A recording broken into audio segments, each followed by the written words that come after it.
Hey gardening friends! Today I want to give you a tour of my allotment gardens. They are my playground, they're my scientific laboratory, and my artist studio. I hope you enjoy this tour.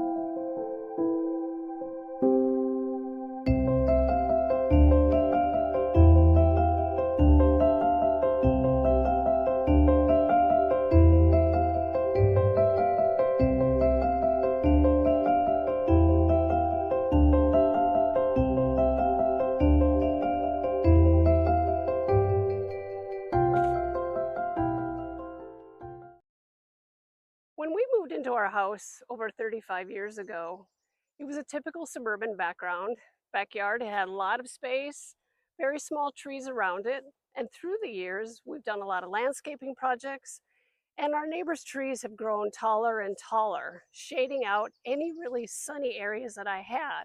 So it's been kind of frustrating not being able to have space and room to grow sunny vegetables or flowers that need a lot of sun as well. So last year when I retired, I had the wonderful opportunity to rent 2 garden plots in a local community garden area. And this year I have the amazing fortune to have a 3rd plot as well.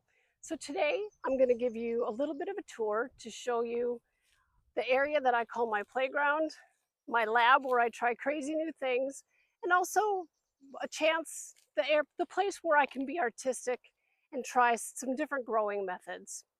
So I've also created what I call my gathering space.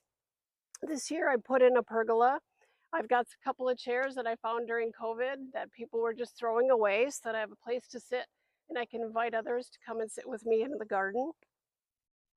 This garden plot is for vegetables and also for permaculture plants. I have strawberries. I put in some asparagus this year.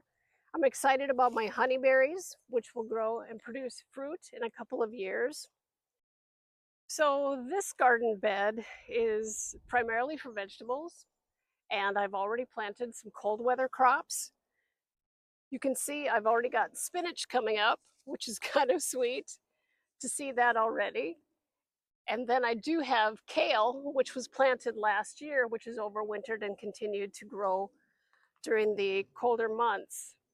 I also have garlic, which was planted last year, and that's coming up and looking really great. In between the garlic rows, I will be planting parsnips and carrots, trying to do kind of a polyculture method of growth so that no space is wasted. I do have these crazy structures, which I built teepees out of tree branches that I would drag out of the woods during my walks. And on these, I'm going to be planting things that are going to grow and sprawl. Maybe some little tiny pumpkins or some cucumbers. This new space that I have this year, and I know that I won't have it next year, so I'm really thankful to have that. This is my overflow bed, and I'm going to be putting some flower seeds in here like cosmos and zinnias. Here I've also already planted some cold weather crops, and I've got carrots coming up.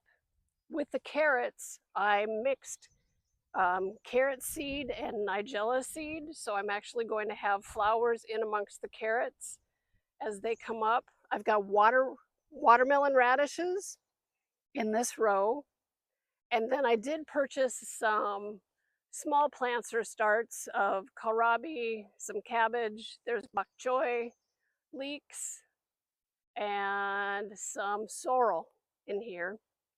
Again, I have structures of tree branches that I've pulled out of the woods, and those will have climbing runner beans on them. And then these structures over here, which I think are super cool, are things that are put together to kind of corral peas as they grow. And I actually saw a picture of these in a book about Thomas Jefferson's plantation at Monticello. So this is these are some structures that have a little bit of a pedigree to them. And then I also have climbing peas growing over here as well. So this is a chance for me to try something new, try some different growing methods. I always think it's fun to say, well, what would happen if I did this? And if it fails, who cares? It's just something that I could try and learn from and hopefully have something delicious to eat after everything has come up. And it's just a chance to use my creativity and to do something a little bit different and something just to push the envelope a little bit more. So if you run out of space in your own garden, look around to see where you might be able to expand someplace else. Maybe a neighbor has a garden that they're not using right now, or you could reach out to your local city or check your area to see if there are allotments that you could rent so that you can have more space to be productive and to grow the things that you want to do. And if you have an allotment, I would love to hear what you're doing. I want to know your techniques. What kind of structures are you building? What kind of plants and things are you putting into the ground? This is only my second year doing this, so I would love to learn what you are doing. So like, subscribe, comment, and you know what? Let's be curious and learn together.